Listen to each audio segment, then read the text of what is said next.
gives us a certain vision of history. Now, in recent decades, in a post-Soviet period, you get the other side of the picture, which is that even when people are writing about Muslims who know the area, they'll talk about the new crusade and be referring to Muslims as if they're the Crusaders. Or you'll have people say that, well, historically, it's all about jihad to simply wipe out Christians and sweep across the world, etc. So part of what we have to realize, and particularly in a post-9/11 world, is that, in fact, we live in a very contested area. Okay? And as is even true in our broader society, for many of us who are older, we remember, or at least we like to think it was a more civil period years ago. Now we have basically shout television. That is the whole idea of watching television when you watch O'Reilly or Hannity, or you can go on the left as well. I don't watch many of these shows, is really this kind of aggressive, in-your-face approach to things. It's take you down. It's be insulting. And there's a polarization that takes place. And particularly that polarization has taken place, been exacerbated post-9/11. You have pieces written, that basically have a title and a drumbeat for the last 10 or 15 years. So even before 9/11, but certainly now, the Muslims are coming, the Muslims are coming. You have people writing in Europe that it's going to become Eurabia, that Europe is going to be swept and dominated by Arabs and Muslims. What they don't tell you is only 4% of the population of Europe right now is Muslim. Okay? So you have all of that stuff out there. I remember after 9/11 being on a plane and this otherwise very intelligent woman from the Midwest, I'm in the Midwest, but from another state. Definitely from another state. Definitely from another state. And definitely not McGowan. Definitely not McGowan. But this woman leaned over when she heard what I did and she said, "So, how many embedded cells do you think there are?" I got good on jargon. We were just introduced that idea of, I just looked at her. She said, are they in most of the mosques? So, I mean, you have a lot of stuff that's believable. If I write and I want to get a lot of attention and have something sell popularly, then what I do is I trash Muslims. I engage in what, in fact, is Islamophobia. I write and I do an expose. The Prophet Muhammad was a pedophile, whatever, etc., etc., and that will get the attention. If you wind up saying, there's a dark side and a transcendent side to every religion.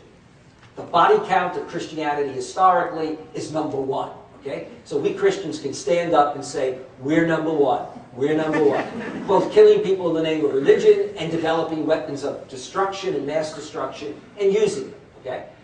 Every religion has its transcendent side, i.e. a transcendent reality that one believes in, and also a transcendent dimension to our lives for those of us who are religious. That is, our religious tradition enables us, we believe, to be better people because of that. To be more motivated to transcend. But all religions have that dark side. They are exploited, not only by the terrorists, but by the preachers of hate, who are not simply terrorists, but are some of our religious leaders who are religious exclusivists, who in fact put down other religions, who believe in what I call the Hyatt Regency approach to salvation. The way I know I'm going up the glass elevator of the Hyatt Regency is I can see you going down. And that heaven is a place where you walk into a huge ballroom and you look out and you say, my God, it's crowded. I thought it was my group that was going to be up here. And so then you point and you say to God, you let him in? I mean, he's okay, but he's kind of lukewarm. We all know a mixed track record. And look at me, we're both in the same room. I mean, are we on the same level? I mean, not having read, for example, New Testament stories, that defy that kind of logic. So, part of what we have to deal with is this very contested area now. Okay? We live in a world, in a post-9/11 world, where there is a battle of the experts. Well, first of all, you got a problem with experts. You put your TV on Sunday morning, what do you see? Whether it's George Will or it's the other side, they're amazing people. They can speak about anything. In an hour, they're experts on healthcare, Social Security, Islamic fundamentalism, anthrax. I mean, you name it, they're doing their authoritative comments. The economy, etc. Okay? We live in a world in which there is a battle of the experts when it comes to international affairs, and certainly relations between the Muslim world and the West.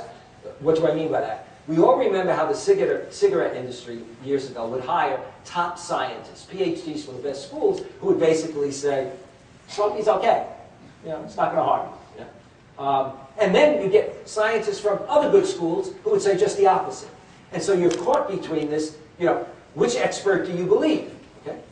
In international affairs, you run into that now. If you watch your television, if you watch Fox versus CNN versus Al Jazeera versus MSNBC, you will see academics, experts, government experts who have very similar credentials, excellent credentials, many are very well published, and they write and take sometimes diametrically different positions.